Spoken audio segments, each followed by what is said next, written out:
ஏர்மேன்ஸோ ஒரு சின்ன தீவு. அதுல 100க்கும் குறைவான மக்கள் தான் வசிக்கிறாங்க. இந்த எபிசோட ஆரம்பத்துல அடர்ந்த காட்டுக்கு வெளியே ஒரு கம்பி வேலியை காட்டுறாங்க. அது நார்மல் கம்பி வேலி இல்ல, கரண்ட் வேலி. அந்த சமயத்துல அங்க ஒரு வேன் வந்து நிக்குது. அதுல கொண்டு வந்திருக்கிற பசுமாட்டை அந்த கம்பி வேலியோட கேட்டை ஓபன் பண்ணி உள்ள கூட்டிட்டு போறாரு மோலர். அவரு அந்த தீவுல தான் வசிக்கிறாரு. அந்த மாட்டை காட்டுக்குள்ள கொஞ்ச தூரம் கூட்டிட்டு போய் ஒரு இரும்பு சங்கிலியில கட்டி போட்டுட்டு வெளியே வந்துடுறாரு. அவர் அங்கிருந்து போன கொஞ்ச நேரத்திலேயே செடிகளுக்கு நடுவுல மறைஞ்சிருக்கிற ஏதோ ஒண்ணு வந்து அந்த மாட்டை கொண்டு சாப்பிட்டுருது. அந்த தீவுக்கு மேட்ஸும் அவரோட ஃபேமிலியும் கிறிஸ்மஸ் வெக்கேஷனுக்காக வராங்க. மேட்ஸும் அவரோட ஒய்ஃப் சார்லட்டும் எப்பவுமே வேலையில பிஸியா இருக்கிறதால அந்த தீவுல ஒரு வீட்டை வாடகைக்கு எடுத்து எந்தவித டிஸ்டர்பன்ஸும் இல்லாம ஃபேமிலியோட ஒன்னா அந்த கிறிஸ்மஸை செலிப்ரேட் பண்ணலாம்னு வந்திருக்காங்க. அவங்களோட பையன் பேரு கேஸ்பர், பொண்ணு பேர் ஜோஸ். ஜோஸ் என்ன பண்ணனாலும் நீ ரொம்ப சின்ன பொண்ணு, இதெல்லாம் பண்ணக்கூடாதுன்னு ரொம்ப கண்ட்ரோல் பண்ணியே வளர்க்குறாங்க சார்லட். ஆனா ஜோஸ் நான் சின்ன பொண்ணுலாம் கிடையாது, வளர்ந்துட்டேன்னு எப்பவுமே அவளோட அம்மா கிட்ட ஆர்கியூ பண்ணிக்கிட்டே இருப்பா. அவங்க அந்த தீவுக்கு வந்த உடனே சார்லட் அங்க இருக்கிற ஒரு பொண்ணு கிட்ட அவங்க போக வேண்டிய இடத்துக்கு வழி கேக்குறாங்க. அந்த பொண்ணு கோஸ்டல் ரோட்லயே போங்கன்னு சொல்றா. அவ பேரு லிவ். அவளோட பாட்டியோட அந்த தீவுல தான் வசிக்கிறா. மேட்ஸ் லிவ் சொன்ன கோஸ்டல் ரோட் வழியா போகாம வேற ஒரு காட்டு வழியா போறாரு. அதை கவனிச்சுட்டு சார்லட் மேட்ஸ் கிட்ட நீங்க வழி மாறி போற மாதிரி தெரியுதுன்னு சொல்றாங்க. மேட்ஸும் இதுதான் ஷார்ட்கட்னு சொல்லிட்டு அந்த வழியிலேயே போறாரு. அவங்க போற வழி முழுக்க காடாவே இருக்கு. வேற எந்த வண்டியும் அவங்க காரை கிராஸ் பண்ணியும் போகல, ஆப்போசிட்ல இருந்தும் வேற எந்த வண்டியும் வரல. இதெல்லாம் பார்த்துட்டு கேஸ்பர் இந்த தீவுல யாருமே இல்லையான்னு கேக்குறான். நாம ஃபேமிலியோட கிறிஸ்மஸ் செலிப்ரேட் பண்ண வந்திருக்கோம், மத்தவங்க எதுக்கு இருக்கணும்னு திருப்பி கேக்குறாரு மேட்ஸ். அப்புறம் எல்லாரும் ஒன்னா சேர்ந்து பாட்டு பாடிக்கிட்டே போறாங்க. ஆனா ஜோஸ் மட்டும் அமைதியா இருக்கிறத பார்த்துட்டு கேஸ்பர் அவளையும் பாட்டு பாட சொல்றான். ஆனா அவனை கம்முன்னு இருக்க சொல்லி ஜோஸ் அவனை அடிக்க 2 பேரும் சண்டை போட்டுக்கிறாங்க. அவங்க 2 பேரையும் அமைதியா இருக்க சொல்லி மேட்ஸும் சார்லட்டும் பின்னாடி திரும்பி சொல்லிக்கிட்டு இருக்கும்போது ஏதோ ஒண்ணு அவங்க காருக்கு குறுக்க வந்து அடிபட்டுருது. உடனே அவங்க 4 பேரும் கீழே இறங்கி பாக்குறாங்க. பார்த்தா முன்னாடி எதுவுமே இல்ல. ஆனா அவங்க கார்ல கருப்பா பிசின் மாதிரி ஏதோ ஒட்டி இருக்கிறத பார்த்துட்டு அது என்னவா இருக்குன்னு பேசிட்டு இருக்காங்க. அந்த சமயத்துல ஜோஸ் ரோட்டோரமா பாத்துக்கிட்டு போகும்போது அங்க இருக்கிற புல்லையும் அதே மாதிரி கருப்பா ஒட்டி இருக்கிறதா சொல்றா. அவளை காட்டுக்குள்ள போக வேண்டாம்னு சொல்லிட்டு சார்லட் அங்கேயே பேசிட்டு இருக்க ஜோஸ் உள்ள நடந்து போறா. பார்த்தா மோலர் அந்த மாட்டை உள்ள கூட்டிட்டு போன வேலிக்கு பக்கத்துல தான் இவங்க இருக்காங்க. அந்த சமயத்துல மோலர் அங்க வராரு. ஜோஸ் உள்ள போறத பார்த்துட்டு உடனே அங்கிருந்து வெளியே வர சொல்றாரு. அதை கேட்டு சார்லட் அவளை வெளியே வர சொல்றாங்க. அவரு மேட்ஸ் கிட்ட நீங்க இங்க நிக்க கூடாது, உடனே இங்க இருந்து கிளம்புங்கன்னு சொல்றாரு. நாங்க எது மேலேயோ இடிச்சிட்டோம், அதனாலதான் காரை நிறுத்தணும்னு சொல்றாரு மேட்ஸ். அப்ப ஜோஸ் அங்க வர உடனே அவளை கூட்டிகிட்டு காருக்குள்ள போக சொல்றாரு மோலர். நாங்க எது மேலேயோ இடிச்சிட்டோம், என்னன்னு பாக்கணும்னு மேட்ஸ் சொல்ல இது பிரைவேட் ரோடு, நீங்க வரக்கூடாதுன்னு சொல்றாரு மோலர். என்னாச்சுன்னு 2 நிமிஷம் நிறுத்தி பாக்குறதுல என்ன தப்புன்னு மேட்ஸ் கேட்க சண்டைக்கு வர மாதிரி 2 ஸ்டெப்ஸ் முன்னாடி வராரு மோலர். உடனே சார்லட் அவர்கிட்ட நாங்க கிறிஸ்மஸ் வெக்கேஷனுக்காக வந்திருக்கோம்னு சொல்லிட்டு அவங்க போயிட்டு இருக்கிற இடத்த சொல்றாங்க.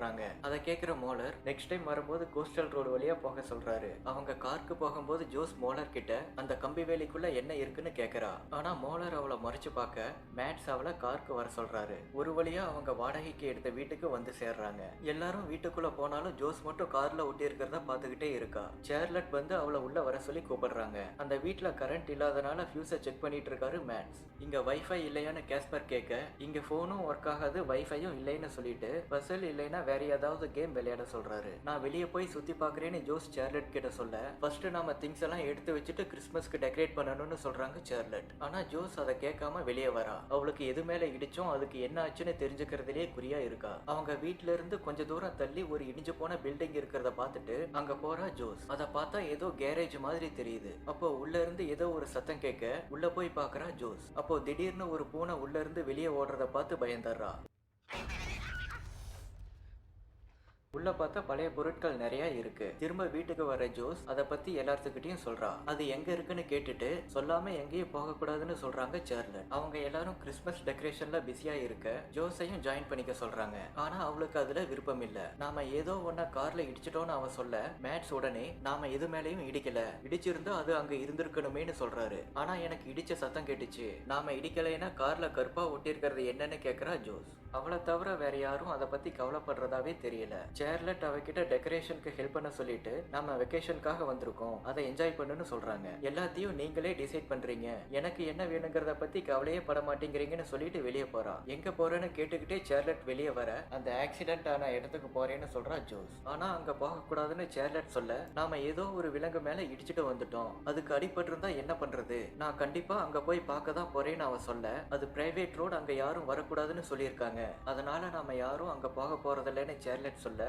மேட்ஸ் கிட்ட கேக்குறா ஜோஸ். அவரும் அம்மா பேச்ச கேட்க சொல்றாரு. உடனே ஜோஸ் அவளோட சைக்கிளை கோபமா தள்ளிவிட அமைதியா ரூமுக்கு போக சொல்றாங்க சார்லட். கேஸ்பர் நடக்கிறதெல்லாம் பார்த்து சிரிக்க இது ஒன்னும் காமெடி இல்ல, உள்ள போன்னு சொல்றாரு மேட்ஸ். அப்புறம் கேஸ்பரும் சார்லட்டும் திங்ஸ் வாங்குறதுக்காக பக்கத்துல இருக்கிற ஷாப்புக்கு போறாங்க. ஃபர்ஸ்ட் கார்லயே வெயிட் பண்றதா சொல்ற கேஸ்பர் லீவ் அந்த ஷாப்ல இருக்கிறத பார்த்துட்டு நான் போயிட்டு வரேன்னு சொல்லிட்டு போறான். அங்க போய் காலையில நீதான ஹார்பர்ல இருந்தன்னு கேஸ்பர் கேட்க உனக்கு ஏதாவது வாங்க வேண்டி இருக்கான்னு கேக்குறா லீவ். எனக்கு இந்த மாதிரி ஃபியூஸ் வேணும்னு கையில கொண்டு வந்திருக்கிறத காட்ட அங்க இருக்கு எடுத்துக்கன்னு சொல்றா லீவ். அந்த சமயத்துல வெளியே லிவோட பாட்டி கேரனை பாக்குறாங்க சார்லட். காலையில நீங்க ஏதோ ஆக்சிடென்ட் பண்ணிட்டதா மோலர் சொன்னாருன்னு கேரன் கேட்க நாங்க இறங்கி பார்த்தோம் எதுவும் இல்ல, ஒருவேளை ஏதாவது குழியில கார் இறங்கி ஏறி இருக்குன்னு சொல்றாங்க சார்லட். உடனே கோஸ்டல் ரோட்லயே போக சொல்லி கேரனும் சொல்றாங்க.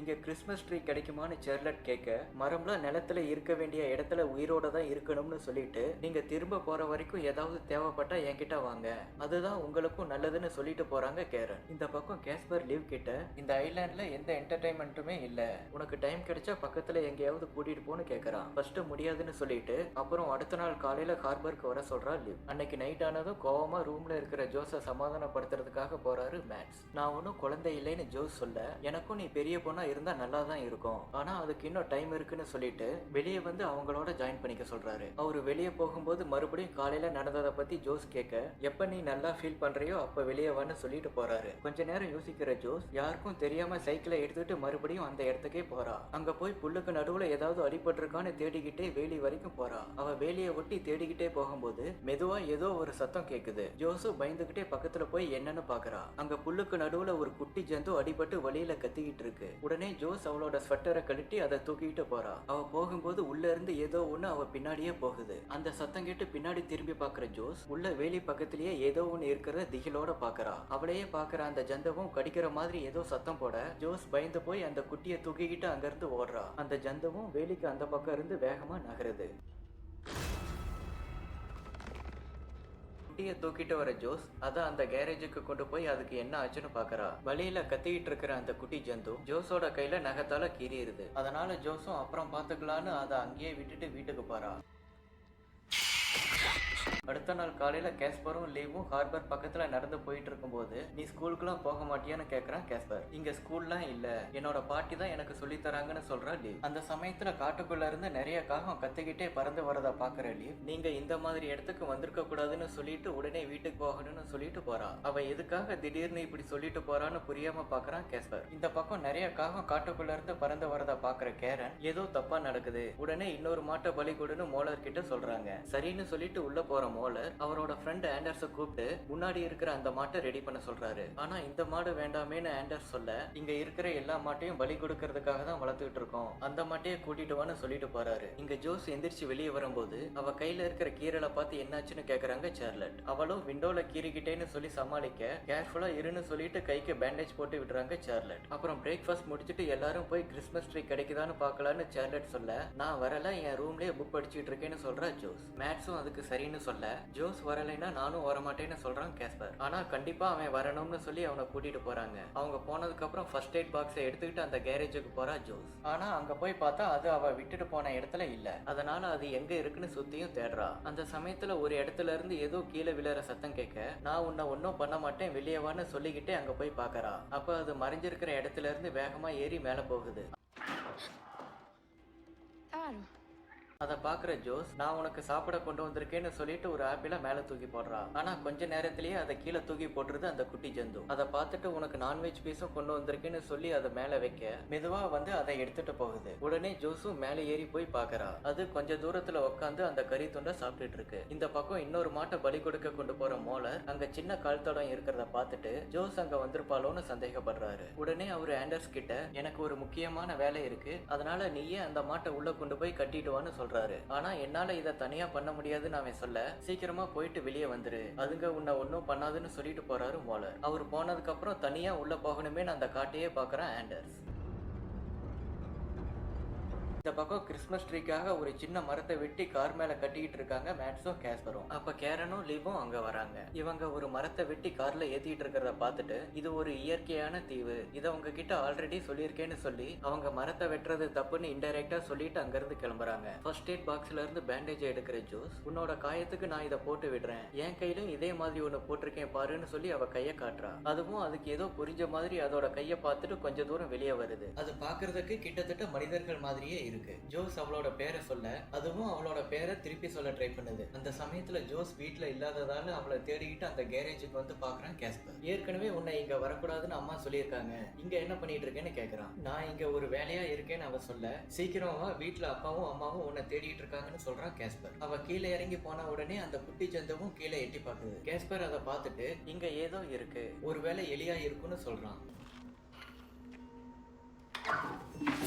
ஆனா ஜோஸ் அது எலி இல்ல, அதைத்தான் நாம இடிச்சுட்டு வந்தோம்னு சொல்லிட்டு நேத்து நைட்டு நான் மறுபடியும் அந்த இடத்துக்கு போய் இதை கண்டுபிடிச்சு தூக்கிட்டு வந்தேன்னு சொல்றான். இதை கேட்கிற கேஸ்பர் நான் உடனே இதை அப்பா கிட்ட சொல்ல போறேன்னு சொல்லிட்டு அங்கிருந்து போறான். ஜோஸும் இதை யாருக்கிட்டையும் சொல்லிடாதுன்னு சொல்லிக்கிட்டு அவன் பின்னாடியே போறான். அந்த ஆக்சிடென்ட் நாம 2 பேரும் சண்டை போட்டதாலதான் நடந்துச்சு, அதனால நாம தான் அதுக்கு ஹெல்ப் பண்ணணும், தயவு செஞ்சு அப்பா அம்மா கிட்ட சொல்லிடாதுன்னு சொல்றான். ஆனா இதை பத்தி அவங்க கிட்டயே கேட்டு முடிவு பண்ணலாம்னு சொல்றான் கேஸ்பர். அந்த சமயத்துல இவங்க பேசிட்டு இருக்கிற சத்தத்தை கேட்டு வெளியே வர சேர்லட் இவ்வளவு நேரமா எங்க போயிருந்தான்னு ஜோஸ் கிட்ட கேக்குறாங்க. அவ கேஸ்பரையே பார்க்க அவன் அதை பத்தி எதுவும் சொல்லாம இங்க பக்கத்துலதான் இருந்தான்னு சொல்லிடுறான். அப்புறம் அவங்க எல்லாரும் கிறிஸ்மஸ் ட்ரீயை டெக்கரேட் பண்ணிட்டு இருக்கும்போது எதுவும் சொல்லாம இருந்ததுக்கு தேங்க்ஸ்ங்கிற மாதிரி அவனை பார்த்து சிரிக்கிறா ஜோஸ். அப்ப அவங்க வீட்டுக்கு வெளியே இருந்து ஜன்னல் வழியா அவங்களையே பார்த்துட்டு இருக்காரு மோலர். கொஞ்ச நேரம் கழிச்சு ஜோஸ் மறுபடியும் அங்க கிளம்புறத கவனிக்கிற கேஸ்பர் நீ என்னையும் அங்க கூட்டிட்டு போகணும், இல்லைன்னா அம்மா கிட்ட எல்லாத்தையும் சொல்லிடுவேன்னு சொல்றான். அப்படி நீயும் அங்க வர்றதா இருந்தா நான் சொல்றத மட்டும் தான் செய்யணும்னு சொல்றா ஜோஸ். அவனும் சரின்னு சொல்லிட்டு 2 பேரும் வெளியே கொஞ்ச நேரம் நடந்துட்டு வரோம்னு சொல்லிட்டு கிளம்புறாங்க.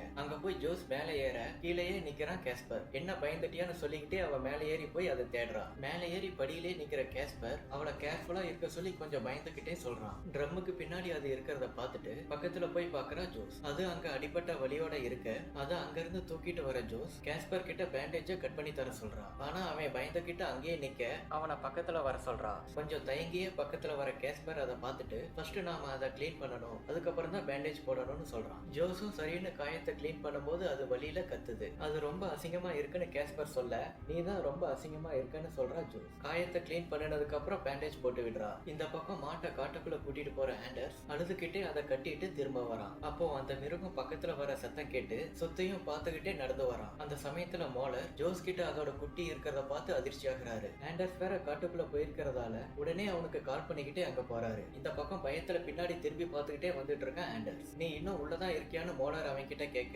அவனும் ஆமான்னு சொல்லிட்டு கிட்டத்தட்ட பக்கத்துல வந்துட்டேன்னு சொல்றான். அதோட குட்டிய வெளியே தூக்கிட்டு வந்துட்டாங்க, அதனால வேகமா அங்க இருந்து வெளியே வர சொல்றாரு மோலர். அதை கேட்டு ரொம்பவே பயந்து போயிடுறான் ஆண்டர்ஸ். அப்போ அந்த மிருகத்தோட சத்தம் அதிகமா கேக்குது. அதுங்க பக்கத்துல வந்துருச்சுன்னு இவன் சொல்ல சீக்கிரமா அங்க இருந்து வெளியே வர சொல்றாரு மோலர். அதுங்க வந்துட்டு இருக்குன்னு சொல்லிக்கிட்டே ஓடுறான் ஆண்டர்ஸ். அப்படி ஓடும்போது மரத்துல இருந்து ஒண்ணு அவனை அட்டாக் பண்ணுது. அதுல அவன் கீழே விழுந்து வாக்கி டாக்கியை எடுக்காம மறுபடியும் எந்திரிச்சு ஓடுறான். அது மரத்தோட மரமா ஒட்டி இருக்கிறதாலையும் அதோட கை மரத்தோட கிளை மாதிரியே இருக்கிறதாலையும் அது அங்க இருந்தது ஆண்டர்ஸ்க்கும் தெரியல. என்னாச்சுன்னு மோலர் கேட்டுக்கிட்டே வராரு. ஆனா ஆண்டர்ஸ் கிட்ட வாக்கி டாக்கி இல்லாதனால எந்த ரெஸ்பான்ஸும் இவருக்கு வரல. ஒரு மேடான இடத்துல அவன் ஏறும்போது அவனை கீழே பிடிச்சி இழுக்குது அந்த மிருகம். கடைசியில அவரும் அந்த இடத்துக்கு வந்துடுறாரு. மோலர் வெளியே நின்று ஆண்டர்ஸ்னு கத்திக்கிட்டே இருக்காரு. ஆனா காட்டுக்குள்ள இருந்து எந்த சத்தமும் வரல. அவனுக்கு ஏதோ நடந்திருக்குன்னு கண்ணெல்லாம் கலங்கி மறுபடியும் அவனை கூப்பிடுறாரு மோலர். அந்த சமயத்துல அவனோட தலை மட்டும் உள்ள இருந்து வெளியே வந்து விழுது. அதை பார்த்து ரொம்ப அதிர்ச்சி ஆகிறாரு. ஏன்னா லாஸ்ட் 15 வருஷமா அந்த மிருகம் மனிதர்கள் யாரையும் தாக்குனதில்ல. இந்த பக்கம் லீவ் அவளோட பாட்டி கேரன் கிட்ட நீங்க கடைசியா எப்போ சிட்டிக்கு போனீங்கன்னு கேக்குறா. அதுக்கு கேரனும் எனக்கு மேரேஜ் ஆகிறதுக்கு முன்னாடி போனது, மேரேஜுக்கு பிறகு சிட்டிக்கு போனதில்லைன்னு சொல்றாங்க. உடனே லீவ் இத்தனை வருஷமா சிட்டி லைஃப் எப்படி இருக்கும்னு தெரிஞ்சுக்கிற ஆசையே உங்களுக்கு வரலையான்னு கேக்குறா. அது வரைக்கும் சாதாரணமா பேசிட்டு இருக்கிற கேரன் அவளோட இந்த கேள்வியை எதிர்பார்க்கல. அதனால கொஞ்சம் அதிர்ச்சியாகி அவ பக்கத்துல வர கேரன் சிட்டில மக்கள் ரொம்ப அதிகமா இருப்பாங்க, அது மட்டும் இல்லாம ரொம்ப சத்தமாவும் இருக்கும், அது எனக்கு பிடிக்காது, என்னோட வாழ்க்கை கடைசி வரைக்கும் இந்த தீவுல தான் இருக்கும், நான் மட்டும் இல்லாம நீயும் இந்த தீவுல தான் இருக்கணும், ஏன்னா நமக்கான கடமைகள் இந்த தீவுல நிறைய இருக்கு, இந்த தீவோட இயற்கை அழகை நாம தான் பாதுகாக்கணும், வேற யாரும் அதை பண்ண முடியாதுன்னு சொல்றாங்க. லிவ் அந்த தீவை விட்டு எங்கேயும் போக கூடாது, அங்கேயே இருக்கணுங்கிறத தான் அப்படி சொல்றாங்க. அந்த சமயத்துல மோலர் அங்க வர 2 பேரும் வெளியே வராங்க. ஆண்டர்ஸ் அதுங்க கொன்ன விஷயத்த கேரன் கிட்ட அவரு சொல்ல லிவ் அங்கேயே நிக்க சொல்லிட்டு பின்னாடி போய் பாக்குறாங்க கேரன். அங்க ஆண்டர்ஸோட தலையை பார்த்து அவங்க அதிர்ச்சியாக அதை பார்த்து ஏதோ தப்பா நடந்திருக்குதுங்கிறத புரிஞ்சுக்கிற லீவ் அந்த இடத்துல இருந்து ரத்தம் சொட்டிட்டு இருக்கிறத பாக்குறா. அவளும் என்ன நடந்திருக்குங்கிறத புரிஞ்சுக்கிறா. அடுத்த நாள் காலையில ஜோஸும் கேஸ்பரும் அந்த கேரேஜுக்கு வரும்போது அவங்க வர்றத பார்த்து போய் ஒளிஞ்சுக்குது அந்த குட்டி ஜந்து. ஜோஸ் அதை பார்த்து உனக்கு சாப்பிட்றதுக்காக கறி துண்டு கொண்டு வந்திருக்கேன்னு அதை நீட்ட, ஆனா அது வாங்காம பாத்துக்கிட்டே இருக்க. உனக்கு பசிக்கலையான்னு கேக்குறா. அப்ப சைட்ல பாக்குற கேஸ்பர் அது ஏற்கனவே சாப்பிட்ட மாதிரி தெரியுதுன்னு சொல்லிட்டு ஜோஸ வந்து பார்க்க சொல்றான். அவளும் போய் பாக்குறா. பார்த்தா முத தடவை ஜோஸ் அந்த கேரேஜுக்கு வந்தப்போ உள்ள இருந்து வெளியே ஓடின பூனை செத்து கிடக்கு. அதனால அதுகிட்ட இருந்து கொஞ்சம் தள்ளியே இருன்னு சொல்றான் கேஸ்பர். ஆனா ஜோஸ் அவன் சொல்றத கேட்காம அது கொண்டிருக்காதுன்னு சொல்லிட்டு நீ என்ன ஒன்னும் செய்ய மாட்டதானு கேட்டுக்கிட்டே அது பக்கத்துல போறா. அதுவும் கொஞ்சம் கீழே இறங்கி வருது. நீ பசியா இருப்ப இதை சாப்பிடுன்னு சொல்லி ஜோஸ் அந்த கறி துண்டை அதுகிட்ட நீட்ட, அதுவும் அதை வாங்க கை நீட்டும் போது தவறி கீழே விழுந்துருது. உடனே ஜோஸ் அதை தூக்க அதுவும் அவளோட தோல் மேலேயே சாஞ்சு படுத்துக்குது. அப்புறம் அவளை நிமிந்து பாக்குது. உனக்கு ஒரு பேர் வைக்கணும்னு சொல்லிட்டு அதுக்கு கீகோன்னு பேர் வைக்கிறா ஜோஸ். இந்த பக்கம் தீவுல வசிக்கிறவங்க எல்லாம் கேரன் வீட்டுல ஒண்ணு கூடி ஆண்டர்ஸ அதுங்க கொன்னதை பத்தி டிஸ்கஸ் பண்றாங்க. அவங்க கிட்ட கேரன் அது எதுக்காக ஆண்டர்ஸ கொன்னுச்சுங்கிற காரணத்தை கண்டுபிடிச்சிட்டோம், அதை சீக்கிரமே சரி பண்ணிடுவோம், அதனால நீங்க யாரும் கவலைப்படாதீங்க, உங்க பாதுகாப்புக்கு நான் பொறுப்புன்னு சொல்றாங்க. கடைசியா எல்லாரும் ஆண்டர்ஸோட தியாகத்துக்கு அஞ்சலி செலுத்துறாங்க.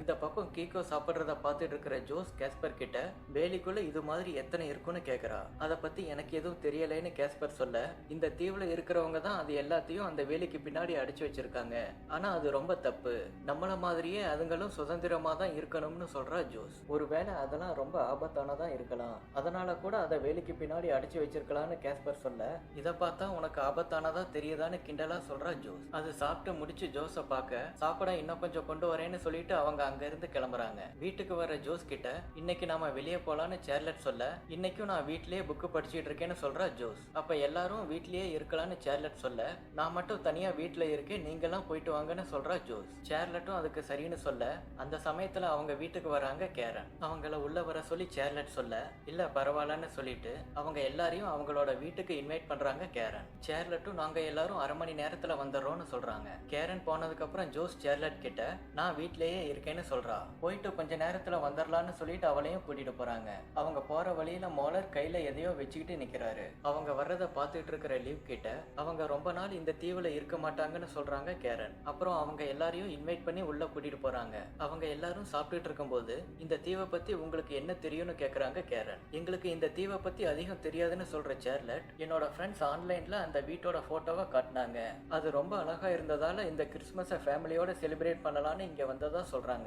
அவங்க எல்லாரும் பேசிட்டு இருக்கும்போது ஆப்போசிட்ல இருக்கிற போட்டோவை பாக்குறா ஜோஸ். அந்த போட்டோல காட்டுக்குள்ள அந்த மிருகம் இருக்கிற மாதிரி வரைஞ்சிருக்கு. ஜோஸ் கேரன் கிட்ட எதுக்காக காட்டை சுத்தி வேலி போட்டிருக்கீங்கன்னு கேக்குறா. நாங்க ஒரு காலத்துல இந்த தீவுல இயற்கையோட ரொம்ப நெருக்கமா வாழ்ந்து வந்தோம், ஆனா வெளியாட்கள் சில பேர் இந்த தீவுக்கு வந்து மரம் இருக்கிற ஃபேக்டரிய ஸ்டார்ட் பண்ணாங்க. இங்க இருக்கிற நிறைய மரத்தை அவங்க வெட்டுனாங்க. நாங்க அதுக்கு எதிர்ப்பு தெரிவிச்சாலும் அவங்க அதை நிறுத்தல. அவங்களுக்கு அது நல்ல பிசினஸா இருந்துச்சு. அவங்க நிறைய பணம் கொடுத்ததால இந்த தீவுல இருந்தும் நிறைய பேர் போய் அங்க வேலை பார்த்தாங்க. லிவோட அம்மாவும் அப்பாவும் கூட அங்கதான் வேலை பார்த்தாங்க. ஆனா அங்க நடந்த ஒரு ஆக்சிடென்ட்ல கெமிக்கல் லீக் ஆகி அது நிலம் ஃபுல்லா பரவிருச்சு.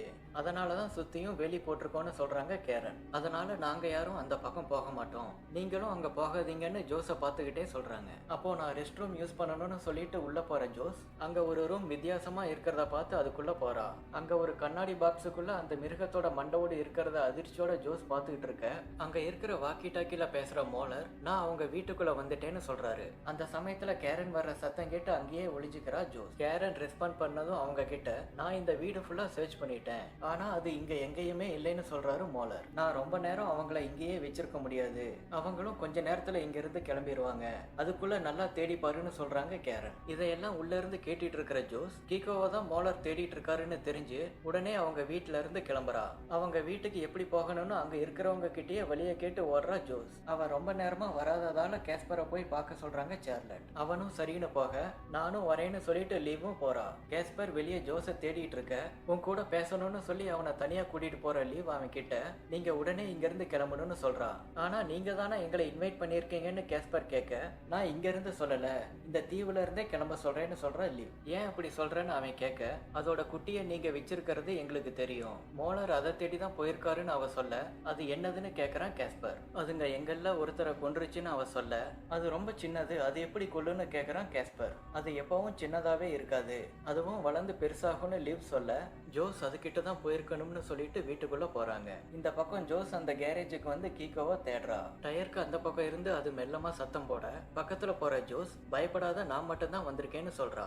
அப்போ திடீர்னு அவ பின்னாடி இருந்து மோலர் வர பயத்துல கத்துது கீகோ. அவளை தள்ளி விட்டுட்டு மோலர் அதை பிடிக்க போக அதை விட்டுருங்கன்னு சொல்லிக்கிட்டே போறா ஜோஸ். அதை பிடிக்க ட்ரை பண்ணும்போது அவரோட கழுத்துல கீறிடுது கீகோ. கடைசியில அதை பிடிச்சு ஒரு சாக்கு பையில போட்டு தூக்கிட்டு வராரு மோலர். அதை எங்க தூக்கிட்டு போறீங்கன்னு ஜோஸ் அவரை தடுக்க பயங்கர கோபத்துல இருக்கிற மோலர் அவ ஸ்வெட்டரை பிடிச்சு கீழே தள்ளிட்டு உனக்கு இது புரியாதுன்னு சொல்லிட்டு அதை தூக்கிட்டு போறாரு. ஜோஸ் அழுதுகிட்டே அவன் சைக்கிளை எடுத்துக்கிட்டு பின்னாடியே போறா. இந்த பக்கம் ஜோஸ் வீட்டுக்கு போயிருக்கலாம்னு சொல்லிட்டு அங்க போய் பாக்குறோன்னு எல்லாரும் கிளம்புறாங்க. அந்த குட்டியை தூக்கிக்கிட்டு மோலர் அந்த வேலி பக்கத்துல வர ஜோஸும் அங்க வந்துடுறா. மோலர் அதை தூக்கிக்கிட்டு வெளியே தாண்டி உள்ள போறத வெளியே இருந்து பாத்துக்கிட்டு இருக்கா. சாக்கு பையன் மேல தூக்கி காட்டுற மோலர் உன்னோட குட்டியை நான் கொண்டு வந்துட்டேன்னு சொல்லிட்டு அதை காட்டுக்குள்ள விடுறாரு. அதை காட்டுக்குள்ள விட்டுட்டு நாங்க இதை தூக்கிட்டு போகல, வெளியே இருந்து வந்தவங்க தான் தூக்கிட்டு போனாங்க, அது இப்போ திரும்ப வந்துருச்சு, இதோட எல்லாம் முடிஞ்சிருச்சுன்னு சொல்லிட்டு திரும்ப போறாரு. ஆனா ஜோஸ் வெளியே தாண்டி வந்து புல்லுக்குள்ள மறைஞ்சிருக்க அது தெரியாம வெளியே போய் கேட்டை லாக் பண்ணிட்டு கிளம்புறாரு மோலர். அவர் போன பிறகு எந்திரிச்சு காட்டுக்குள்ள போறா ஜோஸ். எங்க இருக்கன்னு கூப்பிட்டுக்கிட்டே அவ போகும்போது மரத்தோட ஒட்டி இருக்கிற ஒரு மிருகம் அவளை பாக்குது. ஏதோ நகர சத்தம் கேட்க ஜோஸ் பயந்து போய் பின்னாடி திரும்பி பார்த்துக்கிட்டே போறா. இந்த பக்கம் ஜோஸ் வீட்டுல இல்லாதனால மேட்ஸையும் சார்லட்டையும் கூட்டிக்கிட்டு அந்த கேரேஜுக்கு வரான் கேஸ்பர். அங்க வந்து ஜோஸை தேடும் போது அவங்களோட ஃபர்ஸ்ட் எய்ட் பாக்ஸ் அங்க இருக்கிறத பாக்குற மேட்ஸ் இதை எதுக்காக இங்க கொண்டு வந்தீங்கன்னு கேஸ்பர் கிட்ட கேக்குறாரு. அது என்ன மாதிரியான மிருகம்னு கேட்டுட்டு வீட்லயே புக்கு படிக்கிறேன்னு சொல்லிட்டு இங்கதான் வந்தாலான்னு கேக்குறாங்க சார்லட். அங்க இறந்து கிடந்த பூனையை அவங்க சாக்கு போட்டு மறைச்சு வச்சிருக்க அதை எடுக்க போறாங்க சார்லட். அதை எடுக்காதீங்கன்னு கேஸ்பர் சொல்ல அதை எடுத்து பார்த்துட்டு இந்த பூனை எப்படி செத்துச்சுன்னு கேக்குறாங்க. கேஸ்பர் என்ன சொல்றதுன்னு தெரியாம பதில் பேசாம இருக்க கொஞ்சம் வேகமா கேக்குறாங்க சார்லட். அந்த குட்டி ஜந்து தான் இந்த பூனையை கொண்டிருக்கு, நம்ம கார் இடிச்சதாலதான் அதுக்கு அடிபட்டுச்சு, அதனால நாம தான் அதுக்கு ஹெல்ப் பண்ணணும்னு அதை இங்க தூக்கிட்டு வந்தா. ஒருவேளை அது காட்டுக்குள்ளேயே திரும்ப போயிருந்தா ஜோஸும் அதை ஃபாலோ பண்ணிக்கிட்டே வெளியே தாண்டி உள்ள போயிருக்கலாம்னு சொல்றான் கேஸ்பர். அவளை உடனே வெளியே கூட்டிட்டு வரணும்னு சொல்லிட்டு அது என்ன மாதிரியான மிருகம்னு கேக்குறாங்க சார்லட். அது ஒரு எல்ஃப்னு சொல்லிட்டு ரொம்ப ஆபத்தானதுன்னு லீவ் சொன்னதா சொல்றா கேஸ்பர். அதை கேட்டு டென்ஷன் ஆகி சார்லட் பதில் பேசாம வெளியே போக நல்லா காமெடி கதை சொல்றேன்னு சொல்லிட்டு போறாரு மேக்ஸ். ஏன்னா அவங்கள பொறுத்த வரைக்கும் எல்ஃப்ங்கிறது நிஜத்துல இல்லாத கார்ட்டூன்லயும் மேகசைன்ல மட்டுமே இருக்கிற ஒரு கற்பனை கேரக்டர். அப்புறம் அவங்க 3 பேரும் அந்த வேலி பக்கத்துல வராங்க. இவ்வளவு பெரிய வேலியை போட்டு அதுக்கு பின்னாடி எதை மறைச்சு வச்சிருக்காங்கன்னு தெரியலன்னு சொல்றாரு மேக்ஸ். கெமிக்கல் லீக்கேஜால வேலி போட்டிருக்கோன்னு கேரன் சொன்னாங்களேன்னு சார்லட் சொல்ல கெமிக்கல் லீக்கேஜ் உண்மையாவே இருந்தாலும் அதுக்கு இந்த மாதிரி வேலி போட மாட்டாங்கன்னு சொல்றாரு மேக்ஸ். வேலி பக்கத்துல போய் சார்லட் சத்தமா ஜோஸ கூப்பிட பின்னாடி இருந்து அவங்கள கூப்பிடுற கேஸ்பர் அவளோட சைக்கிள் இங்க இருக்கிறதா சொல்றான். சைக்கிளை இங்க போட்டுட்டு எங்க போனா ஒருவேளை வேலியை தாண்டி உள்ள போயிருப்பாளோன்னு சார்லட் சொல்ல இந்த வேலி ஃபுல்லா கரண்ட் கனெக்ஷன் கொடுத்துருக்காங்க, அதனால உள்ள போயிருக்க வாய்ப்பே இல்லைன்னு மேட் சொல்ல அவளை பத்தி எனக்கு தெரியும், அவ போகணும்னு நினைச்சா கண்டிப்பா எப்படியும் உள்ள போயிருப்பான்னு சொல்றாங்க சார்லட். அவ உள்ள இருக்காளான்னு செக் பண்ணணும்னு அவங்க சொல்ல மேட்ஸ் கேஸ்பர் கிட்ட உடனே கேரன் வீட்டுக்கு போய் விஷயத்த சொல்லி அந்த கேட்டோட கீயை வாங்கிட்டு வர சொல்றாரு. காட்டுக்குள்ள கீகோவை தேடிக்கிட்டு ஜோஸ் போக அந்த மிருகமும் அவளை பின்தொடர்ந்தே வருது. அப்போ கேரன் சொன்ன அந்த மரம் இருக்கிற மில்ல பாக்குறா. அவ அந்த மில்லுக்குள்ள பாத்துக்கிட்டே போக வெளியே இருந்து அந்த மிருகமும் ஜன்னல் வழியா பாக்குது. அப்ப பின்னாடி கீகோ கத்துற மாதிரியே ஒரு சத்தம் கேட்க நீ இங்கதான் இருக்கியான்னு கேட்டுக்கிட்டே பின்னாடி திரும்பி வரா ஜோஸ். உள்ள வர மிருகத்தோட நிழல் பெருசா இருக்க அதை பார்த்து பயந்து போற ஜோஸ் மரத்துக்கு பின்னாடி போய் ஒளிஞ்சுக்கிறா. அதுவும் உள்ள வர பக்கத்துல இருக்கிற சின்ன ரூம்ல போய் ஒளிஞ்சுக்கிறா. அங்க இருக்கிற சின்ன கேப் வழியா அவ வெளியே பார்க்க அவளை தேடிக்கிட்டே அந்த மிருகம் அவளை கிராஸ் பண்ணி போகுது. ஜோஸ் பயத்திலேயே உள்ள இருந்து பார்த்துக்கிட்டு இருக்கா. இந்த பக்கம் மேட்ஸ் வேலைக்கு போற கரண்ட் ஆஃப் பண்ண முடியுமான்னு பார்த்துட்டு இருக்கும்போது மோலர் அங்க வராரு. அவர்கிட்ட சார்லட் ஜோஸ் உள்ள போயிருக்காளான்னு செக் பண்ணணும், கேட்டை ஓபன் பண்ணுங்கன்னு சொல்றாங்க. இந்த கேட்டு லாக் ஆயிருக்கு, உள்ளெல்லாம் போயிருக்க முடியாதுன்னு சொல்ற மோலர் அவங்கள உடனே அங்கிருந்து கிளம்ப சொல்றாரு. அவ ஏதோ ஒரு விலங்கை தேடிக்கிட்டு உள்ள போயிருக்கலாம்னு கேஸ்பர் சொல்றதா மேட்ஸ் சொல்ல மோலர் எதையும் கேட்காம அவங்கள அங்கிருந்து கிளம்ப சொல்றாரு. நாங்க எங்க பொண்ணு உள்ள இருக்காளான்னு பார்க்கணும், உடனே கேட்டை ஓபன் பண்ணுங்கன்னு மேட்ஸ் சொல்ல மோலர் அதுக்கு அமைதியா இருக்க சரி நானே பவர் ஆஃப் பண்ணிட்டு மேலே ஏறி குதிச்சு உள்ள போய் பாக்குறேன்னு சொல்லிட்டு மெயின் பாக்ஸோட லாக்க கல்லால உடைக்க ட்ரை பண்றாரு மேட்ஸ். அதை பாக்குற மோலர் உடனே காருக்கு போய் கன்னை எடுத்துக்கிட்டு வர ஷூட் பண்ணிடாதீங்கன்னு சொல்லிக்கிட்டு சார்லட்டும் மேட்ஸும் பின்னாடி போறாங்க. இந்த பக்கம் கேரன் வீட்டுக்கு வர கேஸ்பர் ஜோஸ் காட்டுக்குள்ள போயிருக்கலான்னு சொல்லிட்டு கேட்டோட கீயை கேட்கறான். அந்த கேட் எப்பவுமே பூட்டியே தான் இருக்கும், அது மட்டும் இல்லாம அந்த வேலி ஃபுல்லா கரண்ட் இருந்துகிட்டே இருக்கும், அதனால யாரும் உள்ள போறதுக்கு வாய்ப்பே இல்லைன்னு சொல்றாங்க கேரன். ஒருவேளை அவ உள்ள மாட்டியிருந்தா என்ன பண்றதுன்னு கேஸ்பர் கேட்க உள்ளேயே தான் இருந்தாகணும், என்னால ஒன்னும் பண்ண முடியாதுன்னு சொல்லி சொல்லிடுறாங்க கேரன். கேஸ்பர் லீவ் கிட்ட ஹெல்ப் பண்ண சொல்லி கேட்க அவனும் கேரன் கிட்ட ஹெல்ப் பண்ண சொல்றா. ஆனா கேரன் முடியாதுன்னு சொல்லிடுறாங்க. அதை கேட்டு கோபத்துல அங்கிருந்து கிளம்புறான் கேஸ்பர். அவன் போன பிறகு லீவ் அவ சின்ன பொண்ணு, நாம ஹெல்ப் பண்ணணும்னு கேரன் கிட்ட சொல்ல அவ செஞ்ச தப்புக்கு தண்டனையை அனுபவிக்கிற அளவுக்கு பெரிய பொண்ணு தானே கோபமா சொல்லிட்டு உள்ள போறாங்க கேரன். அந்த சின்ன ரூம்குள்ளேயே கொஞ்ச நேரம் இருக்கிற ஜோஸ் டோரை ஓபன் பண்ணி வெளியே பார்த்துட்டு அது அங்க இல்லைங்கிறத கன்ஃபார்ம் பண்ணிக்கிட்டு வெளியே போறா. அவ சைட்ல பாத்துக்கிட்டே போக பின்னாடி இருந்து அதோட சத்தம் கேக்குது. அவளும் பார்த்துட்டு கொஞ்சம் வேகமா அங்க இருந்து போறா. அப்ப மரம் இருக்கிற மிஷினுக்கு அடியில புகுந்து வெளியே வர ட்ரை பண்ணும்போது அவளுக்கு பின்னாடி மரத்துக்கு பக்கத்துல இருக்கிற அந்த மிருகம் அவளோட காலை பிடிச்சி இழுக்குது. அவளும் பக்கத்துல தொங்கிட்டு இருக்கிற ஏதோ ஒன்ன பிடிச்சிக்க உடனே அந்த மிஷின் ஆன் ஆக அதுல மாட்டி இறந்துருது அந்த மிருகம். அந்த மில்லுல இருந்து வெளியே வர ஜோஸ் காட்டுக்குள்ள வரா. அப்போ மறுபடியும் அந்த மிருகத்தோட சத்தம் கேட்க வேகமா அங்க இருந்து ஓடுறா. இந்த பக்கம் சார்லட் மோலர் கிட்ட இதே உங்க பொண்ணு உள்ள மாட்டிக்கிட்டு இருந்தா அப்படியே விட்டுட்டு போயிருவீங்களான்னு கேட்டுட்டு கேட்டை ஓபன் பண்ண சொல்றாங்க. அதுக்கு மோலர், நான் நினைச்சாலும் என்னால ஓபன் பண்ண முடியாது, இங்க என்ன நடந்துட்டு இருக்குதுங்கிறது உங்களுக்கு புரியாதுன்னு அவரு சொல்லிட்டு இருக்கும் போதே மேக்ஸ் அவரோட துப்பாக்கியை புடுங்க பாக்குறாரு. ரெண்டு பேரும் துப்பாக்கிக்காக சண்டை போட மோலர் தெரியாம துப்பாக்கியோட ட்ரிகரை பிரஸ் பண்ணிடுற அது வேலிக்கு போற பவர் லைன்ல பட்டு அதை டேமேஜ் பண்ணிடுது. அந்த சமயத்துல மோலர் கீழே போட்ட ட்ராப்ல அவரோட காலை சிக்கிக்க உடனே அவர் பக்கத்துல போய் கன்னை எடுக்கிற மேக்ஸ் சார்லட் கிட்ட அவரோட பாக்கெட்ல இருந்து கேட்டோட சாவியை எடுக்க சொல்றாரு. இந்த பக்கம் காட்டுக்குள்ள வேகமா ஓடி வர ஜோஸ் கால் தடுக்கி கீழே விழுந்துடுறா. நிமிர்ந்து பார்த்தா எதிரில ரெண்டு மிருகம் நிலத்துல இருந்து எந்திரிக்குது. இந்த பக்கம் மோலர் கிட்ட இருந்து சாவியை எடுக்கிற சார்லட் கேட்டை ஓபன் பண்றாங்க. ஆனா மோலர் கேட்டை ஓபன் பண்ணிடாதீங்க, அதெல்லாம் வெளியே வந்துடக்கூடாதுன்னு சொல்றாரு. அதுங்கன்னா எதுன்னு மேக்ஸ் கேட்க வலியை பொறுத்துக்கிட்டு எந்திரிக்கிற மோலர் உடனே பவர் ஸ்டேஷனை சரி பண்ணணும்னு சொல்றாரு. அந்த சமயத்துல கேட்டும் ஓபன் ஆயிருது. உள்ள போக வேண்டாம்னு மோலர் சொல்ல கேட்டை ஓபன் பண்ணி ஜோஸை கூப்பிட்டுக்கிட்டே உள்ள போறாங்க சார்லட்.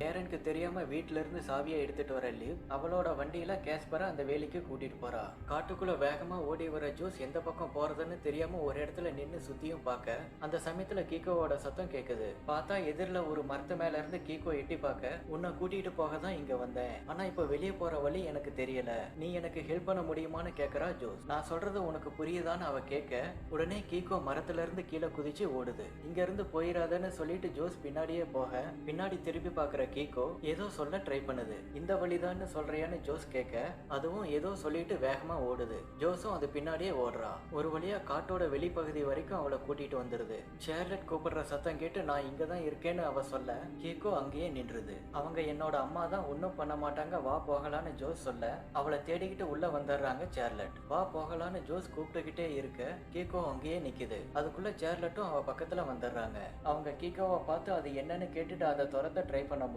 அது ஒன்னும் பண்ணாது, துரத்தாதீங்கன்னு சொல்றா ஜோஸ். ஆனா கீகோ அங்கிருந்து ஓடிடுது. அதையும் நம்ம கூட கூட்டிட்டு போகணும்னு ஜோஸ் சொல்ல அதை கேட்காம அவளை வெளியே கூட்டிட்டு போறாங்க சார்லட். அவங்க போறத கீகோ தூரத்துல இருந்து எட்டி பாக்குது. வேலிக்குள்ள நிக்கிற மோலர் அங்கிருந்து போக ட்ரை பண்ண அவரை அங்கேயே நிக்க சொல்றாரு மேக்ஸ். நீங்க பெரிய தப்பு பண்றீங்கன்னு சுத்தையும் பார்த்துக்கிட்டே சொல்றாரு மோலர். அந்த சமயத்துல சார்லட்டும் ஜோஸை கூட்டிக்கிட்டு வெளியே வராங்க. அவங்க பின்னாடியே நிறைய மிருகம் அவங்கள ஃபாலோ பண்ணி வர அதுங்கெல்லாம் வந்துருச்சு, நாம உடனே இங்கிருந்து வெளியே போகணும்னு மோலர் சொல்ல அதுங்கெல்லாம் என்னதுன்னு அதிர்ச்சியோட கேட்டுக்கிட்டே மேட்ஸ் உள்ளேயே நிக்க அவரை வெளியே பிடிச்சி இழுத்து கேட்டை க்ளோஸ் பண்றாரு மோலர். மேட்ஸ் மறுபடியும் அதை பார்த்துக்கிட்டு அங்கேயே நிக்க உடனே இங்க இருந்து கிளம்பணும்னு சொல்லி அவரை இழுத்துக்கிட்டு போறாரு மோலர். எல்லாரும் காரை எடுத்துக்கிட்டு வேகமா அங்க இருந்து கிளம்புறாங்க. வேலிக்கு போற கரண்ட்டும் ஃபுல்லா கட் ஆயிருது. கடைசியில ஒரு மிருகம் வந்து வேலியை தொட்டு பாக்குது. கொஞ்ச நேரத்திலேயே எல்லா மிருகமும் சேர்ந்து வேலியை இடிக்க வேலியே அதிருது. கேஸ்பரும் லிவும் அங்க வந்து பார்க்கும்போது அதுங்கெல்லாம் வேலியை தாண்டி வெளியே வந்துருச்சுங்கிறது தெரியுது. அதனால மத்தவங்களை எல்லாம் அலர்ட் பண்ணணும்னு சொல்லி வேகமா அங்கிருந்து போறாங்க. இந்த பக்கம் எல்லாரும் கேரன் வீட்டுக்கு வராங்க. லிவ் கேஸ்பர் ரெண்டு பேரும் வீட்டுல இல்லாதனால வெளியே போய் தேடணும்னு சொல்றாங்க சார்லட். ஆனா விடியற வரைக்கும் நாம வெளியே போக முடியாதுன்னு சொல்றாங்க கேரன். கேஸ்பருக்கு ஏதாவது ஆயிட்டா என்ன பண்றதுன்னு மேட்ஸ் கேட்க லிவ் கூட இருக்கிற வரைக்கும் அவனுக்கு ஒன்னும் ஆகாது, அவ எல்லாத்துக்கும் தயாரா தான் இருக்கான்னு சொல்றாங்க கேரன். அப்போ ஜோஸ் முகத்துல காயம் இருக்கிறத பாக்குற கேரன் வேலி பக்கத்துல போக கூடாதுன்னு ஏற்கனவே சொல்லியிருக்கேன், எதுக்காக காட்டுக்குள்ள போனா அங்க போய் என்ன பண்ணுனேன்னு கேக்குறாங்க. நீ என்ன வேலை பண்ணி வச்சிருக்கன்னு உனக்கு தெரியுதான்னு அவங்க ஜோஸ் கிட்ட சொல்லிட்டு இருக்கிறப்போ மோலர் அவங்க கிட்ட அதுங்கெல்லாம் வெளியே வர்றதுக்கு முன்னாடி பவர் ஸ்டேஷனை சரி பண்ணணும்னு சொல்றாரு. நான் உங்களுக்கு ஹெல்ப் பண்ண ரெடியா இருக்கேன்னு மேட் சொல்ல அவரையும் மோலரையும் காலையில விடிஞ்சதுமே ஜெனரேட்டர் எடுத்துக்கிட்டு போய் வேலிக்கு மறுபடியும் பவர் கனெக்ஷன் கொடுக்க சொல்ற கேரன் லிவ்வையும் கேஸ்பரையும் அவங்களும் சார்லட்டும் தேடி போறதா சொல்றாங்க. அப்போ ஜோஸ் கேரன் கிட்ட இதுக்கு முன்னாடி அதுங்கெல்லாம் வேலியை தாண்டி வெளியே வந்தப்போ என்ன பண்ணுனீங்கன்னு கேக்குறா. இது வரைக்கும் அந்த மாதிரி நடந்ததே இல்லைன்னு சொல்றாங்க கேரன். அதை கேட்டு அதிர்ச்சி ஆகிற ஜோஸ், வேலியிலையும் கரண்ட் இல்ல, ஒரு மிருகத்தை வேற கொண்டிருக்கும், அந்த கோபத்துல அதுங்கெல்லாம் வெளியே வந்துட்டா என்ன பண்றதுன்னு பயத்திலேயே இருக்கா. ஆனா அதுங்கெல்லாம் வெளியே வந்த விஷயம் இங்க இருக்கிற யாருக்கும் தெரியாது. லிவும் கேஸ்பரும் வண்டியில வந்துட்டு இருக்கும்போது ஒரு இடத்துல வண்டியை நிறுத்தி அதுங்களோட சத்தத்தை கவனிக்கிறா லிவ். வண்டி சத்தத்தை வச்சு அதுங்க நம்மள ஃபாலோ பண்ணிட்டு வருதுன்னு சொல்லிட்டு வண்டியை ஆன் பண்ணி வச்சுட்டு இவங்க 2 பேரும் காட்டுக்குள்ள போறாங்க. அவங்க போன கொஞ்ச நேரத்திலேயே 2 மிருகம் அந்த வண்டி பக்கத்துல வந்து பாக்குது. காட்டுக்குள்ள கொஞ்ச தூரம் போற லிவ் விடியற வரைக்கும் இங்கேயே வெயிட் பண்ணலாம்னு சொல்றா. நாம உடனே வீட்டுக்கு போகணும்னு கேஸ்பர் சொல்ல, கேரன் இப்படிதான் சொல்லியிருக்காங்க, அவங்க சொல்படி கேட்கறது தான் நமக்கு நல்லதுன்னு சொல்றா லிவ். அப்போ கேஸ்பர், காட்டுக்குள்ள விபத்து நடந்துச்சுன்னு நீங்க சொன்னதெல்லாம் போய், அதுங்க தானே உன்னோட பேரண்ட்ஸையும் கொன்னுச்சுன்னு கேட்டுட்டு எதுக்காக இன்னும் இந்த தீவுல இருந்து கிளம்பாம இங்கேயே இருக்கீங்கன்னு லிவ் கிட்ட கேக்குறான். நாங்க இங்க தான் இருக்கணும்னு அவ சொல்ல, அப்போ கேரனுக்கு அப்புறம் நீ இந்த தீவை பாத்துக்க போறியான்னு கேக்குறான் கேஸ்பர். அவனும் காலங்காலமா இப்படிதான் நடந்துட்டு இருக்குன்னு சொல்றா. அப்போ உன்னோட வாழ்க்கை முழுக்க இந்த தீவுலயே தான் இருக்க போறியா, இந்த தீவை விட்டு வெளியே வரணுங்கிற ஆசையே உனக்கு வரலையான்னு கேக்குறான் கேஸ்பர். ஆனா அதுக்கு எந்த பதிலும் சொல்லாம இருக்கா லிவ். ஏன்னா அவளுக்கு அந்த தீவை விட்டு சிட்டிக்கு போகணுங்கிற ஆசை இருக்கு. அடுத்த நாள் விடிஞ்ச பிறகு மேட்ஸும் மோலரும் ஜெனரேட்டர் எடுத்துக்கிட்டு கிளம்ப ரெடி ஆகுறாங்க. அப்போ ஆண்டர்ஸ் இறந்ததுக்காக மோலர் கிட்ட சாரி கேட்கறா ஜோஸ். ஆனா அவளை மறைச்சு பார்த்துட்டு கோபமா போறாரு மோலர். இவங்க 3 பேரும் கேஸ்பரையும் லிவையும் தேடி போறாங்க. தீவுல இருக்கிறவங்களை எல்லாம் அலர்ட் பண்ணணும்னு சொல்லிட்டு லிவ் போக, நாம இத பத்தி போலீஸ் கிட்ட இன்ஃபார்ம் பண்ணணும்னு கேஸ்பர் சொல்ல, இத நாம தான் சரி பண்ணணும்னு சொல்றா லிவ். ஆண்டர்ஸ் அதுங்க கொன்னது உனக்கு தெரியலையான்னு கேஸ்பர் கேட்க, நீ இங்க வாழ்றவன் இல்ல, உனக்கு இதெல்லாம் புரியாதுன்னு லிவ் சொல்ல, அப்படின்னா இந்த தீவுல என்ன நடக்குதுங்கிறத புரியவேங்கிறான் கேஸ்பர். அதனால லிவும் அந்த தீவை பத்தின விஷயங்களை சொல்றா. மனிதர்கள் இந்த தீவுக்கு வரதுக்கு பல காலத்துக்கு முன்னாடி இருந்தே அதுங்களா இந்த தீவுல இருக்கு, இந்த இடம் முழுக்கவே அதுங்களோடது, அதனால அதுங்களை பாதுகாக்கிறதும் எங்களோட கடமைன்னு சொல்றா லிவ். ஜெனரேட்டரை தள்ளிக்கிட்டு வரும்போது இது ஒர்க் அவுட் ஆகுமான்னு மேட்ஸ் கேட்க, கரண்ட் மட்டும்தான் அதுங்களை வேலிக்கு அந்த பக்கம் தடுத்து வச்சிருக்கோம், ஒருவேளை அதுங்கெல்லாம் வேலியை தாண்டி வெளியே வந்துட்டா எல்லாத்தையும் கிளியர் பண்ணிரும்னு சொல்றாரு மோலர். கிளியர் பண்ணிரும்னா என்ன சொல்ல வரீங்கன்னு மேட்ஸ் கேட்க, அதுங்க நம்ம எல்லாரையும் மொத்தமா கொன்றும்னு சொல்றாரு மோலர். இவங்க வீட்டுக்கு வந்து லிவையும் கேஸ்பரையும் தேட, அவங்க 2 பேரும் வீட்டுல இல்லாதனால அதிர்ச்சியாகி வெளியே வந்து தேடுறாங்க. அந்த சமயத்துல நிறைய காகங்கள் கத்திக்கிட்டே அங்க பறந்து வர, அதுங்கெல்லாம் இங்க வந்துருச்சு, நாம உடனே மறைஞ்சுக்கணும்னு சொல்றாங்க கேரன். உடனே அவங்க எல்லாரும் அந்த கேரேஜுக்குள்ள போய் ஒளிஞ்சுக்கிறாங்க. சார்லட் மேட்ஸ் கிட்ட, லிவும் கேஸ்பரும் வீட்டுல இல்லைன்னு சொல்லிட்டு அந்த மிருகங்கள்லாம் ஊருக்குள்ள வந்துருச்சுன்னு சொல்லிட்டு நாங்க 3 பேரும் கேரேஜுக்குள்ள வந்து ஒளிஞ்சிருக்கோம்னு சொல்றாங்க. அப்போ சவுண்ட் அதிகமா இருக்கிறதால அந்த வாக்கி டாக்கி லைனை கட் பண்ணிடுறாங்க கேரன். எல்லாமே நான் செஞ்ச தப்பால தான் நடக்குது, நான் அதை இங்க தூக்கிட்டு வந்திருக்க கூடாதுன்னு சொல்லிட்டு ஜோஸால, இதுல உன்னோட தப்பு எதுவுமே இல்ல, இங்க நடக்கிறதுக்கும் உனக்கும் சம்மந்தம் இல்லைன்னு சார்லட் அவளை சமாதானம் பண்ண, இது உன்னோட தப்பு தான், அதோட குட்டியை தூக்கிட்டு வந்துட்டு திரும்பவும் அதை கொண்டு போய் விடல, நாங்க அதை சரி பண்ண ட்ரை பண்ணும்போது நீ காட்டுக்குள்ள ஓடிட்ட, எங்கெல்லாம் ஒருத்தர அது கொன்றுச்சு, இது எல்லாத்துக்கும் நீ தான் காரணம்னு கேரன் சொல்ல, அவங்க சொல்றதை கேட்டு ஜோஸ் இன்னும் அதிகமா ஆள அவங்கள அமைதியா இருக்க சொல்றாங்க சார்லட். அப்போ அந்த கேரேஜ் மேல அதுங்களோட சத்தம் கேட்க, அதுங்க இங்கேயும் வந்துருச்சுன்னு சொல்லி ஒரு சின்ன ரூம்குள்ள போய் ஒளிஞ்சுக்கிறாங்க. இந்த பக்கம் மோலர் டீசல் கேனை உள்ள இருந்து எடுத்துக்கிட்டு வர, அதுங்கள்ல ஒண்ணு அங்க இருக்கிறத பார்த்துட்டு கேனை கீழே வச்சுட்டு அசையாம நிக்கிறாரு. அந்த சமயத்துல மேட்ஸ் உள்ள வர அவரை அமைதியா இருக்க சொல்லிட்டு ஒண்ணு உள்ள வந்துருச்சுன்னு சொல்றாரு. அதை பார்த்து மேட்ஸ் அதிர்ச்சியாக வெளியே போய் காரை ஸ்டார்ட் பண்ணிட்டு ரெடியா இருக்க சொல்றாரு மோலர். பக்கத்துல இருக்கிற கோடாரியை அவர் எடுக்க ட்ரை பண்ணும்போது அவருக்கு பின்னாடி இருந்து இன்னொரு மிருகம் வந்து அவரை அட்டாக் பண்ணுது. காரை ஸ்டார்ட் பண்ணி ரெடியா இருக்கிற மேட்ஸ் உள்ள இருந்து ஒரு மிருகம் வெளியே வரதா பாக்குறாரு. அது அவரோட காருக்கு பக்கத்துல வர பாக்கி டாக்கிய கீழே போட்டுட்டு காரை எடுத்துக்கிட்டு கிளம்பிடுறாரு மேட்ஸ். இந்த பக்கம் கேரேஜ்குள்ள வர்ற மிருகம் மேல இருந்து மரப்பலகைய உடைச்சுக்கிட்டு ஜோஸ தூக்குது. உடனே கேரன் கையில இருக்கிறத வச்சு அதை தாக்க, அதுவும் ஜோஸ விட்டுட்டு தூர போயிருது. தீவுல இருக்கிறவங்களை அலர்ட் பண்ணலான்னு அவங்க 2 பேரும் வந்து பார்க்கும்போது அங்க ஏற்கனவே சில பேர் இறந்து கிடக்கிறத பார்த்து அதிர்ச்சி ஆகுறாங்க லிவும் கேஸ்பரும். அடுத்து என்ன பண்றதுன்னு கேஸ்பர் லிவ் கிட்ட கேக்குறான். எங்க வீட்டுல ஒரு ரேடியோ இருக்கு, அது மூலமா தீவுக்கு வெளியே இருக்கிறவங்க கூட பேசி உதவி கேட்கலான்னு 2 பேரும் போறாங்க. அதுங்க சத்தம் அடங்கின பிறகு எல்லாம் போயிருச்சான்னு வெளியே வந்து பாக்குறாங்க கேரன். எல்லாம் போயிருச்சான்னு சார்லட் கேட்க, அதுங்கெல்லாம் கூட்டமா தான் வரும், ஏதாவது ஒரு மிருகத்துக்கு அடிபட்டாலும் எல்லாம் ஒண்ணு கூடிருன்னு சொல்றாங்க கேரன். அப்புறம் சார்லட் மேட்ஸோட வாக்கி டாக்கிக்கு ட்ரை பண்ற சமயத்துல அதுங்கெல்லாம் உன்னை தேடி தான் வந்திருக்கு, அதோட குட்டியை தேடிக்கிட்டு காட்டுக்குள்ள போய் என்ன பண்ணுனேன்னு ஜோஸ் கிட்ட கேக்குறாங்க கேரன். அவளும் நான் வேணும்னே ஒன்னும் பண்ணல, அந்த மில்லுல அது என்ன பிடிச்சி இழுக்கும் போது தெரியாம மிஷினோட ஸ்விட்ச் ஆன் பண்ணிட்டேன், அப்ப மிஷின்ல சிக்கி அது இறந்துருச்சுன்னு சொல்றா ஜோஸ். அதுங்க எதுக்காக கூட்டமா காட்டை விட்டு வெளியே வந்திருக்குங்கிற காரணம் இப்ப கேரனுக்கு புரியுது. எல்லாமே ஏன் தப்பு தானேன்னு ஜோஸ் கேட்க, ஆமான்னு சொல்லிட்டு, ஆனா நீ நினைச்சா இதை இதை சரி பண்ணலாம்னு சொல்றாங்க கேரன். எப்படின்னு ஜோஸ் கேட்க அவங்க கூட வர சொல்றாங்க. இதை கவனிக்கிற சார்லட் நாம எங்கேயும் போக கூடாது, அவங்க உதவி பண்ண வர வரைக்கும் இங்கதான் இருக்கணும்னு சொல்ல உதவிக்கெல்லாம் யாரும் வரமாட்டாங்க, அதுக்கு எப்ப வேணா மறுபடியும் இங்க திரும்பி வரலாம், இந்த தீவுல இருக்கிறவங்களுக்கு உன்னாலதான் ஹெல்ப் பண்ண முடியும்னு கேரன் ஜோஸ் கிட்ட சொல்ல அவ சின்ன பொண்ணு, அவளால எந்த ஹெல்ப்பும் பண்ண முடியாதுன்னு சொல்றாங்க சார்லட். அதை கேட்கிற ஜோஸ் கோபத்துல நான் சின்ன பொண்ணுலாம் இல்ல, நான் அவங்களுக்கு ஹெல்ப் பண்ணணும்னு சொல்றான். ஆனா சார்லட் அவளை எங்கேயும் போக கூடாதுன்னு சொல்ல நான் போயே தான் தீருவேன்னு ஜோஸ் சொல்ல போக கூடாதுன்னு சொல்லி கோபத்துல அவளை தள்ளுறாங்க சார்லட். ஜோஸ் இன்னமும் டென்ஷன் ஆகி போயே தான் தீருவேன்னு சார்லட் பேச்ச கேட்காம கேரன் கூட போறான். சார்லட்டும் அவங்கள ஃபாலோ பண்ணியே போறாங்க. கார் கிட்ட போன உடனே அவங்க ஏறதுக்குள்ள காரை எடுத்துக்கிட்டு கிளம்பிடுறாங்க கேரன். அவங்களும் வரட்டும்னு ஜோஸ் சொல்ல காரை நிறுத்த சொல்லி பின்னாடியே ஓடி வராங்க சார்லட். ஆனா கேரன் எதுவுமே கண்டுக்காம காரை நிறுத்தாம போறாங்க. வீட்டுக்கு வர லீவ் தீவுக்கு வெளியே பேச ட்ரை பண்ணும்போது ரேடியோ வயர் கட் ஆகி இருக்கிறத பாக்குறா. யார் இதை பண்ணிருப்பாங்கன்னு கேஸ்பர் கேட்க யாரும் வெளியே கான்டாக்ட் பண்ணக்கூடாதுன்னு கேரன் தான் இதை பண்ணிருப்பாங்கன்னு சொல்றா லீவ். காரை நிறுத்தலைன்னா கீழே குதிச்சிருவேன்னு ஜோஸ் சொல்ல காரை நிறுத்துற கேரன் அவகிட்ட அந்த கேரேஜ்ல உன்னை காப்பாத்துனது நான் தான், இங்க நடக்கிற பிரச்சனையையும் என்னாலதான் சரி பண்ண முடியும், உண்மையா இல்லையான்னு கேக்குறாங்க. ஜோஸும் அதுக்கு ஆமான்னு சொல்ல நீ ஒன்னும் சின்ன பொண்ணு இல்ல, வளர்ந்துட்ட, பெருசாயிட்டாலே வாழ்க்கையில நாம பண்ற தப்புக்கான விளைவுகளை எதிர்கொள்ள வேண்டியதான் இருக்கும், நீயும் அப்படிதான், எல்லாத்தையும் எதிர்கொள்ள ரெடியா இருக்கியான்னு அவ போக்குலயே பேசி அவளை ஆமான்னு சொல்ல வைக்கிறாங்க கேரன். சரி நான் இதை சரி பண்றேன்னு சொல்லிட்டு காருக்கு பின்னாடி போற கேரன் கொஞ்ச நேரத்துல முன்னாடி வராங்க. முன்னாடி வந்து ஜோஸோட தலைமுடிய தடவி கொடுத்துட்டு திடீர்னு கையில இருக்கிற கர்ச்சீஃபை அவளோட மூக்குல வச்சு ஜோஸை மயக்கமடைய வச்சிடுறாங்க.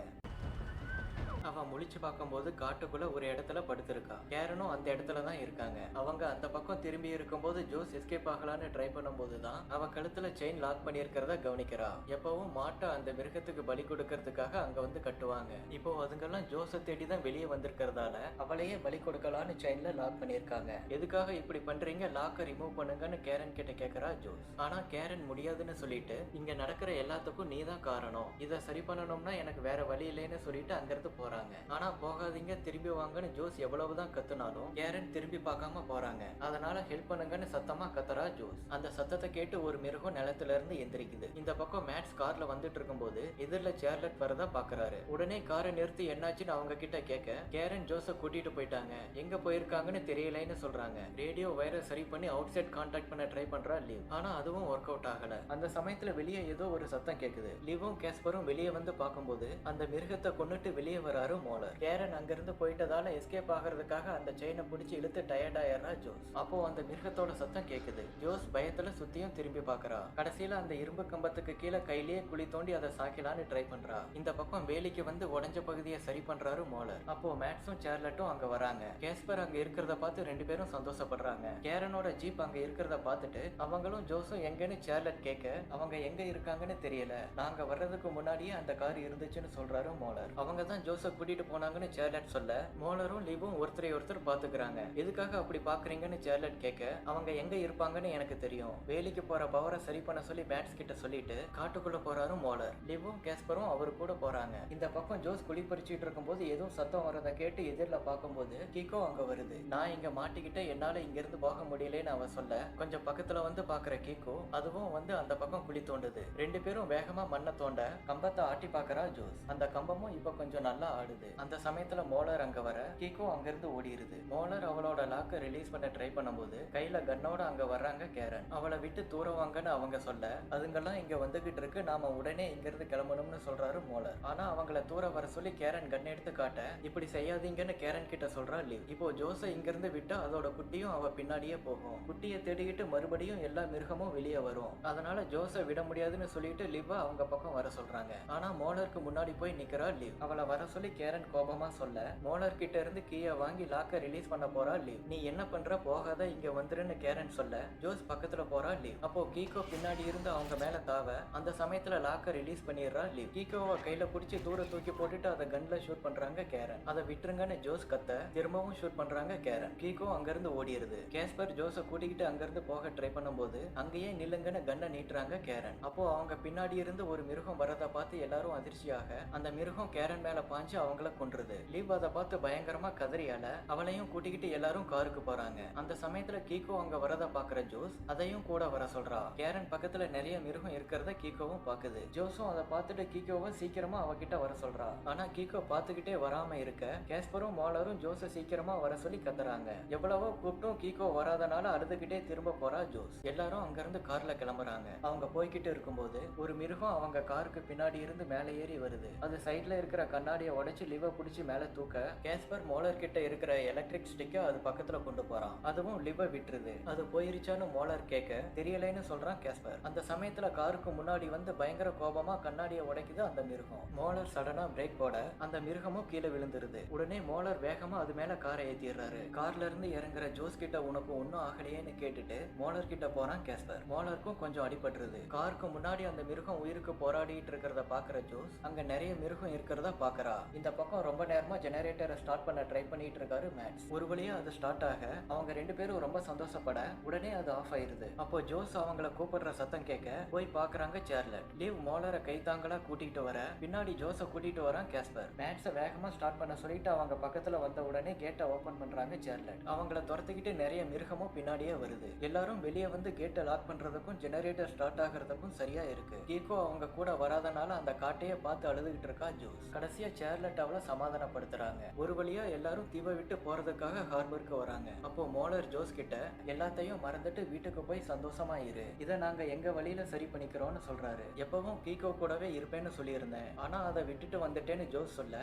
உன்னோட ஃபேமிலிக்காக தான் நீ அதை விட்டுட்டு வந்த, எப்பவும் அது உன்னோட மனசுலயே இருக்கும்னு சொல்றாரு மோலர். நாங்க போன பிறகு இங்க என்ன நடக்கும்னு கேஸ்பர் லிவ் கிட்ட கேட்க நானும் மோலரும் சேர்ந்து இதை சரி பண்ணுவோம்னு சொல்லிட்டு அப்புறம் பழையபடி எல்லாம் ஸ்மூத்தா போகும்னு சொல்றா லிவ். உனக்கு இது பிடிச்சிருக்கான்னு கேஸ்பர் கேட்க அதுக்கு பதில் சொல்லாம அமைதியா இருக்கா லிவ். டைம் ஆச்சுன்னு கேஸ்பரை அவங்க கூப்பிட கேஸ்பரும் போட்டுக்கு போறான். போட்டும் கிளம்ப ரெடி ஆகுது. அவங்க கிளம்புறத நினைச்சு லிவ் ரொம்ப ஃபீல் பண்றா. அப்போ அவன் மோலரை பார்க்க அவரும் அவளை அவங்க கூடயே போக சொல்றாரு. கொஞ்ச நேரம் யோசிக்கிற லிவ் போட் கிளம்புற டைம்ல அதுல போய் ஏறிக்கிறா. முதல் தடவையா தீவை விட்டு வெளியே போற லிவ் மோலரை பார்க்க அந்த பக்கம் மோலர் தனியா நிக்கிறாரு. போட் கடல்ல போய்கிட்டு இருக்கும்போது வெளியே நின்று பாத்துக்கிட்டே வரா ஜோஸ். அப்போ அவ பக்கத்துல வர சார்லட் நீ சொன்னதும் சரிதான், நீ சின்ன பொண்ணு இல்ல, வளர்ந்துட்ட, நாங்க தான் உன்னை சின்ன பொண்ணாவே நினைச்சிட்டு இருந்திருக்கோம்னு சொல்லிட்டு கார்ல போய் ஏறுறாங்க. அப்பதான் அவங்களுக்கு தெரியாம அவங்க காருக்கு அடியிலேயே கீக்கவும் தொத்துக்கிட்டு அவங்க கூட வர்றது தெரியுது. இதோட சீசன் 1 முடியுது. சீசன் 2 வந்த உடனே அதையும் பார்க்கலாம்.